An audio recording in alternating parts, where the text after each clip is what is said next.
السلام علیکم اسٹوڈنٹس، ہمارا آج کا ٹاپک ہے تعلیم کی نفسیاتی بنیادیں۔ ابتدا میں علوم کو فلسفہ ہی مانا جاتا تھا۔ ارسطو نے فلسفے سے دیگر تمام مضامین کو الگ حیثیت سے تسلیم کر لیا۔ اس وقت سے علم نفسیات بھی ایک الگ مضمون کی حیثیت سے اختیار کیا گیا ہے، یعنی پہلے یہ تمام علوم کا حصہ تھا، لیکن ارسطو کے دور سے اس کو ایک الگ باقاعدہ مضمون کی حیثیت سے تسلیم کیا گیا۔ اس علم نفسیات کی ایک شاخ تعلیمی نفسیات بھی ہے۔ اصل میں انسان کو تین حقیقتوں میں ایک حقیقت ہے، یعنی قدیم فلسفیوں نے انسان کو جسم اور روح کو بتایا ہے، جو فلسفی روح کو نہیں مانتے تھے وہ انسان کو جسم اور ذہن بتاتے ہیں۔ میکڈوگل کے نزدیک نفسیات انسانی ذہن اور کردار کا مطالعہ کرتی ہے، یعنی انسان کے ذہن کے اندر جو چیزیں پوشیدہ ہیں اور اس کی کردار کی صورت میں جو اس کے ذہن کی باتیں ظاہر ہوتی ہیں اس کو وہ نفسیات مانتے ہیں۔ علم نفسیات کی یوں تعریف کی جا سکتی ہے کہ نفسیات انسانی فطرت، ذہن اور طرز عمل کے مطالعہ کا نام ہے۔ نفسیات کی ایک شاخ تعلیمی نفسیات بھی ہے، جو تعلیمی عمل میں رہنمائی کا فیضا سر انجام دیتی ہے، یعنی یہ وہ شاخ ہے جس کے ذریعے ہم اپنے تعلیم میں پیش آنے والی تمام مسائل کا تعلیمی نفسیات کے ذریعے حل ڈھونڈتے ہیں اور تعلیم کے عمل کو مؤثر بنانے کا ذریعہ بنتی ہے۔ یہ تعلیمی عمل کے دوران بھی استاد کو پیش آنے والے تمام مسائل کے لیے مؤثر رہنمائی بھی فراہم کرتی ہے۔ تعلیمی نفسیات کا دائرہ کار میں کچھ چیزیں آ جاتی ہیں کہ وہ ہے علم نفسیات اور تعلیم میں گہرا تعلق ہے۔ تعلیمی نفسیات کا دائرہ کار اسکول کے اندر اور باہر ہونے والی تمام جملہ سرگرمیوں پر محیط ہے، یعنی اس میں ہونے والی تمام مشاہدے، مطالعے، تجربے، آزمائشیں، یہ تمام چیزیں جو ہے تعلیمی نفسیات کا حصہ کہلاتی ہیں اور تعلیمی مسائل کے بارے میں یہ بحث کرتی ہے اور اساتذہ کو بچوں کے سمجھنے اور تدریس کو مؤثر بنانے میں آسانی اور تعلیمی اداروں کے نظم و نسق میں خوشگوار تبدیلیاں رونما ہوتی ہیں۔ تعلیمی نفسیات کا جو دائرہ کار اور وسعت ہے وہ بہت زیادہ نکات پر محیط ہے، جن میں تدوین نصاب، تدریس میں نفسیاتی اصولوں کا استعمال، طلباء کے انفرادی اختلافات کا جائزہ، طلباء کی دلچسپیوں سے آگاہی، طلباء کی رہنمائی، استثنائی بچوں کے مسائل کا مطالعہ، بچوں کی نشوونما کا علم، گروہی تدریس، تعلم کو پائیدار بنانا، تعلم کا جائزہ اور پیمائش، انتظامیہ کے مسائل، یہ تمام چیزیں وہ ہیں جن کا تعلق تعلیمی نفسیات کے دائرہ کار میں آتا ہے۔ تعلیم کی نفسیاتی اساس کے جو اہم نکات ہیں کہ انسانی نفس کے علم کو نفسیات کہا جاتا ہے، یعنی انسان کی جو ذات ہے، اس کی جو ذہن ہے، اس کا مطالعہ، اس کو نفس کو سمجھنے کو اور خالق کائنات کو سمجھنا اصل میں تعلیمی نفسیات ہے۔ یعنی کہا گیا ہے کہ جس نے نفس کو جان لیا اس نے رب کو پہچان لیا۔ اسلامی تعلیمات کے مطابق نفس کی تین قسمیں ہیں: نفس امارہ، نفس لوامہ اور نفس مطمئنہ۔ ہر انسان کے اندر نفس امارہ یعنی بدی پر راغب کرنے والی جو قوت ہوتی ہے وہ موجود ہوتی ہے، اور پھر نفس لوامہ بدی پر ملامت کرنے والی قوت، یعنی جو اس کو بدی سے باز رکھتی ہے، وہ قوت بھی پائی جاتی ہے، اور تیسری جو ہے وہ نفس مطمئنہ ہے، یعنی جو انسان کو نیکی پر مطمئن اور آمادہ کرتی ہے۔ یہ ساری خصوصیات ہر انسان کے اندر پائی جاتی ہیں۔ تعلیم و تربیت کے عمل میں نفس امارہ یعنی اغراض جسمانی خواہشات نفسانی سے بچنا اور نفس لوامہ کے ذریعے محاسبے کا عمل جاری رکھنا تاکہ انسان بالآخر نفس مطمئنہ یعنی احسان اور تقویٰ کے مقام و مرتبے پر فائز ہو جائے۔ یعنی سب سے پہلے آپ نے اپنے جو ہے نفس کو جو بدی کی طرف آپ کو راغب کر رہا ہے اس کو نفس لوامہ کے ذریعے روکنا ہے کہ جو آپ کا ذہن ہے وہ بدی کی طرف نہیں بلکہ نیکی کی طرف جائے، اور پھر نفس مطمئنہ کے ذریعے آپ نے نیکی کی طرف آمادہ ہونا ہے اور اپنے آپ کو نیکی کرنے پہ ہونے پہ یا نیک انسان بننے پہ مطمئن ہونا ہے۔ تو یہ ساری چیزیں آپ کو اس وقت ہی احسان و تقویٰ کے مقام پر فائز کرتے ہیں جب ہم تینوں نفس امارہ، نفس لوامہ اور نفس مطمئنہ کو اچھے طریقے سے فیس کریں گے۔ ہر بچہ فطرت اسلام پر پیدا ہوتا ہے۔ انسان کا پسندیدہ علم وہی ہوگا جو فطرت کے مطابق ہوگا۔ روسو فطرت کے ذریعے تعلیم دینے کی حمایت کرتا ہے، یعنی فطری چیزیں انسان کے اندر دیکھو کہ انسان کا ذہن یعنی اس کی فطرت کس طرف جا رہی ہے، اس کے مطابق اس کو تعلیم کی طرف لے کر آؤ۔ تعلیمی نفسیات کا اصل مقصد انسان کی پہلو نشوونما ہے، جس میں جسمانی، ذہنی، جذباتی اور معاشرتی صلاحیتیں شامل ہیں، یعنی تمام صلاحیتوں کی جو نشوونما ہوتی ہے وہ تعلیمی نفسیات کے ذریعے۔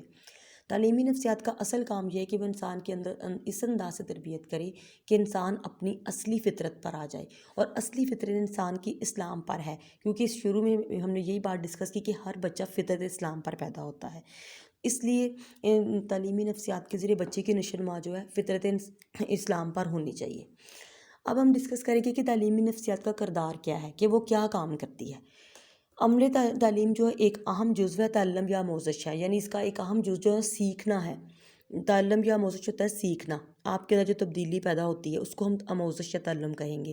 تمام سرگرمیوں میں بچے کی نشوونما اور عملی تعلیم کے بارے میں جاننا ضروری ہے۔ تعلم اور نشوونما کا گہرا تعلق ہے۔ اب ہم نے دیکھنا ہے کہ تعلیمی نفسیات کا کردار کیا ہے۔ تعلیمی نفسیات اپنی وسعت کے اعتبار سے درس و تدریس کے تمام مسائل کا احاطہ کیے ہوئے ہیں۔ یہ علم تعلیمی ماحول اور تعلیمی سرگرمیوں تک محیط نہیں بلکہ انسان کے نشوونما کے مختلف مدارج میں رونما ہونے والی تمام تغیرات کا جائزہ لینا اور پیدائش سے شباب تک یعنی جوانی تک زندگی کے مختلف مراحل میں واقع ہونے والی تبدیلیوں کے مطالعے تک پھیلا ہوا ہے۔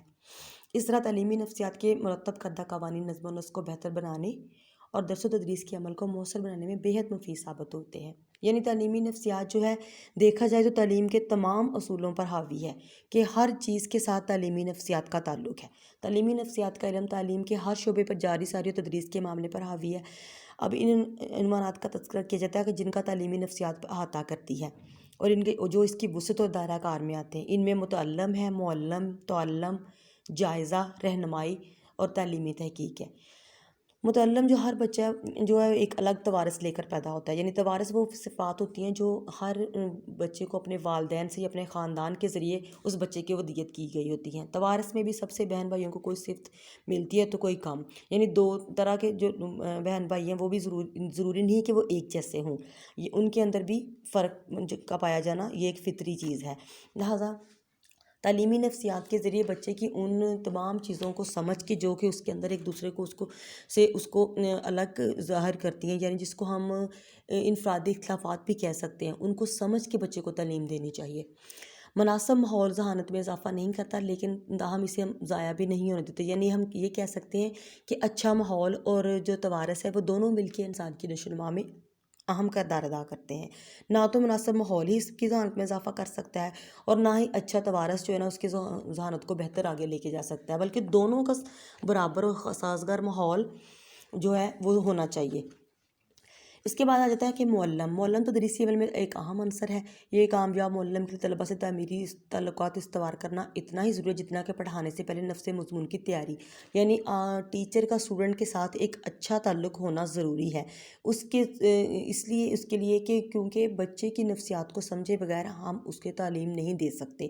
ہم نے دیکھنا بچہ کس وقت کیا پڑھنا چاہ رہا ہے، کس وقت پڑھنے کے لیے آمادہ ہے اور کس چیز میں وہ دلچسپی لے رہا ہے۔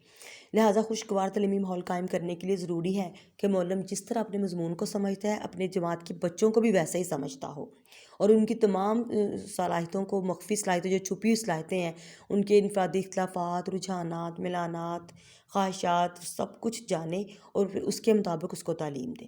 یعنی تعلیمی نفسیات ایک معلم کی بھی مکمل رہنمائی کرتی ہے۔ پھر تعلم ہے، بچے اپنے ماحول سے سیکھتے ہیں یعنی اکتساب کرتے ہیں، اس لیے ضروری ہے کہ گھر اور مدرسے کا ماحول سازگار بنایا جائے تاکہ تعلم کا عمل خوشگوار ماحول میں انجام پا سکے۔ لہٰذا تعلم جو ہے اس وقت ہی وقوع پذیر ہوتا ہے جب بچہ ذہنی طور پر آمادہ ہو سیکھنے کے لیے اور پھر اس کو ماحول بھی اچھا اور خوشگوار میسر آئے۔ لہٰذا تعلم بچے کے اندر ایک کرداری تبدیلی کا نام ہے اور تبدیلی کے اہداف اور مقاصد کا تعین کر لیا جائے تو یہی اصل میں ہمارا تعلم کہلاتا ہے کہ ہم نے کیا کرنا ہے اور کس طریقے سے کرنا ہے۔ تعلم یا آموزش کا دائرہ جو ہے وہ پوری کائنات اور ساری دنیا پر محیط ہے۔ بچے کی کائنات گھر اور مدرسے تک محدود ہے، اس لیے گھر اور مدرسے کے ماحول کو طلبہ کے لیے تعلم کے لیے سازگار بنانا چاہیے۔ معلم کے لیے ضروری ہے کہ وہ تعلم کی نوعیت، تعلم کی بنیادی خصوصیات، طلبہ میں علم و ہنر سیکھنے کے عمل کو سمجھے، یعنی کون سا بچہ کس لیول پہ جا کے چیزوں کو لرن کر رہا ہے یا ان چیزوں کو اڈاپٹ کر رہا ہے، اس کے مطابق وہ ان کو تعلیم دے تو ہی بچے کی لرننگ یا تعلم وقوع پذیر ہوگا۔ اس کے علاوہ جو اس کے اوپر اثر انداز ہوتے ہیں معامل، ان کا بھی جاننا ضروری ہے، مثلا آمادگی ہے، توجہ، دلچسپی، مشق، تکان، بوریت، مداح، شگفتی، یہ ساری چیزیں وہ ہیں جو بچے کے تعلم کو متاثر کرتی ہیں اور اسی سے طلبہ کے سیکھنے کی رفتار تیز یا سست ہوتی ہے۔ اب اس کے بعد آ جاتا ہے جائزہ۔ طلبہ کے تعلم کو ماپنے کا نظام بڑا قدیم ہے، یعنی ہم نے جب بچوں کے مقاصد ہم طے کر لیتے ہیں پھر ان کو پڑھاتے ہیں، یعنی اپنا کنٹینٹ ان تک پہنچاتے ہیں مختلف طریقہ تدریس کے ذریعے، تو پھر یہ دیکھا جاتا ہے کہ اب بچے نے اس میں سے کچھ چیزوں کو سیکھا ہے، کچھ لرن کیا، اس کے اندر تعلم وقوع پذیر ہوا یا نہیں، تو اس کے لیے جائزہ کا طریقہ کار جو ہے امتحانات کی صورت میں کنڈکٹ کروایا جاتا ہے۔ معروضی امتحان اور جدید آزمائشوں کے ذریعے طریقے وضع کیے ہیں۔ ان طریقوں سے بچوں کی تحصیل علم، اقتصاد، ہنر، ذہانت، رجحانات اور رویوں وغیرہ کی جانچ پرکھ اور جائزہ سائنسی انداز میں لینا ممکن ہو گیا ہے۔ اس لیے اس کے بعد ہم دیکھتے ہیں کہ تعلیمی تحقیق یا رہنمائی میں تعلیمی نفسیات کتنی ہیلپ فل ثابت ہوتی ہے۔ فرد کی نفسیاتی، ذہنی، جذباتی، معاشرتی اور انفرادی مسائل کو حل کرنے کے لیے تعلیمی نفسیات کے اصول مشعل راہ ثابت ہوتے ہیں۔ یعنی ہم نے دیکھنا ہے کہ بچے کو کہاں کہاں کس چیز کی رہنمائی کی ضرورت ہے۔ یعنی بچے کی رجحانات، صلاحیتوں، دلچسپیوں کو مد نظر رکھتے ہوئے مضامین کے انتخاب کرنے میں، درس و تدریس میں طریقہ تدریس کو سمجھنے میں، یہ تمام چیزوں میں بچوں کو رہنمائی کی ضرورت ہے۔ تو تعلیمی نفسیات جو ہمیں یہ بتاتی ہے کہ معلم نے متعلم کو یعنی اسٹوڈنٹس کو کس طریقے سے رہنمائی جو ہے ان کو پرووائڈ کرنی ہے۔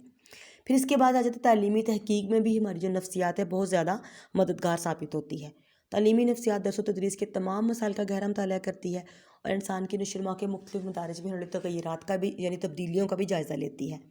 تعلیمی نفسیات میں تعلیم اور فرد کے مختلف مسائل سے متعلق تعمیری مطالعوں، مشاہدوں، تجربوں، پیمائشوں اور تحقیقات کے ذریعے اصول اور ضوابط وضع کیے ہیں، جن کی روشنی میں درس و تدریس میں خاطر خواہ تبدیلیاں لائی گئی ہیں۔ ڈاکٹر عبدالرؤف کہتے ہیں کہ تعلیم کے تمام شعبوں تک تعلیمی نفسیات کی وسعت اور اس کے مشاہدات و تجربات کا دائرہ کار پھیلا ہوا ہے۔ یعنی یہ وہ ساری چیزیں ہیں، یہ وہ ساری چیزیں آ سکتی ہیں یا یہ وہ سارے اصول ہیں جن میں تعلیمی نفسیات ہماری رہنمائی کرتی ہے، اور یہی تعلیمی نفسیات کا کردار یعنی اس کا رول ہوتا ہے کہ تعلیم کے اندر نفسیات ہمیں کن کن چیزوں کے بارے میں رہنمائی مکمل طور پہ فراہم کرتی ہے۔